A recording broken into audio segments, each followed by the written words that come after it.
Tim, so I suppose the obvious question to ask you is how are you? How's the progress with the injury coming on? I'm very good, thank you very much. I think the injury is now at its final stage, and then we're looking around maybe a week, maybe 1.5, and then I'm hopefully fully back with the squad and ready to go out there again and compete. I think we saw some pictures via the club's social media of you with a ball at your feet for the first time yesterday. What's it been like, that feeling, getting it back? Because it must have been a frustrating few months for you personally. Well, I had the ball several times on my feet. It's just the cameraman was there. That was the difference. But no, it's obviously a great feeling to be out there again, just running around with no pain anymore, and has been a long time. I mean, it's been now 6 months, I think, in total. They told me before it could be a end of season thing, but I'm very happy that I came back faster, and now I'm looking strong, I'm looking fit, and just happy to be out there again, and looking forward to go back out with the squad.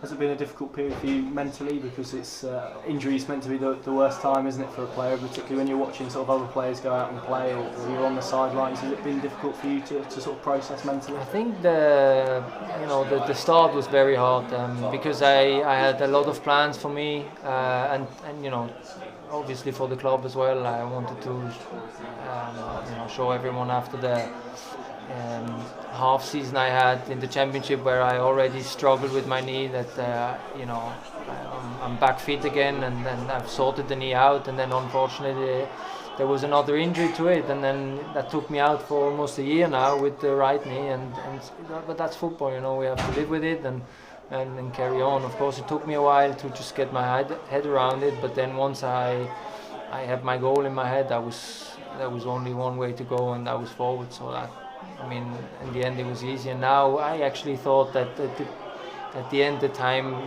just flew by, or passed by. So I think it was, all in all, start very hard, but then it was good.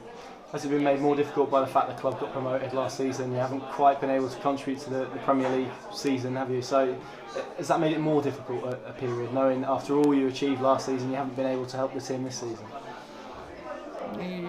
I've played almost every game until January, and then all of a sudden I had this stuff with my knee. It started last year actually, in January, and then obviously you're looking at a year being out now, or not being involved in that many games, and that's something you don't wish for yourself.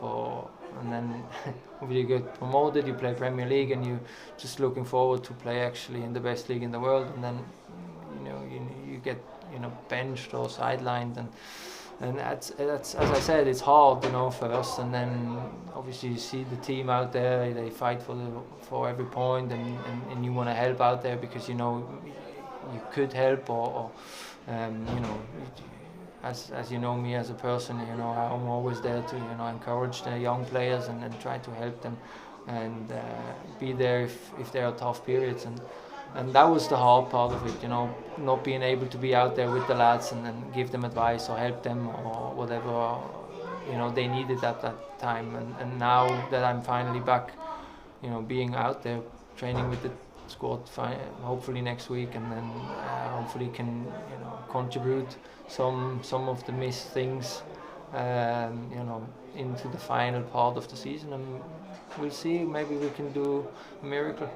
And you alluded to it there were a few moments last season where you sort of have a word with Ben Godfrey if you were on the bench at half time. Have you still been able to have those conversations with your other defensive partners, I suppose?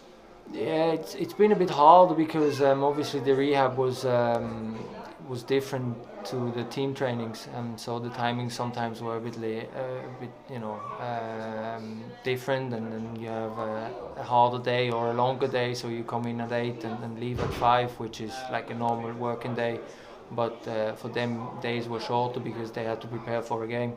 And then when there was the opportunity to talk to them, I tried to just feel a little bit how the mood is, how they feel, and I didn't want to go into the games that much, because it's hard, when you see stuff that they could do maybe better or not, but then you don't want to go there and say, well, you should do that better or do this better. I think it's more about like being there when there is a hard part, or when there was a hard time, or when they lose a game, and just being there, listen to them, what they are saying, and encourage them to go out there again and try their best. And just finally, we're at the fan hub. You've been meeting fans today. You look like you really enjoyed that. Well, it's always great to meet the fans. Obviously they've been waiting in the cold for so long to just meet us, and then it wouldn't be a nice thing to do, or it wouldn't be a nice gesture to just sit there with no smile in your face and just like wanting the time pass by. So I think they deserve a good mood. Timm Klose, I think that's, or even Lucas or Kenny. I think we all. We need to show up here. We need to show that we are looking forward to meet them all, because I mean, in the end, the club survives because of the fans, and I mean that they came out here on Friday afternoon when the city is already busy. I mean, that shows you how much the club means to them, and that's why we want to give something back, obviously. Tim, thank you very much. Hope to see you on the pitch soon. Thank you very much. Cheers.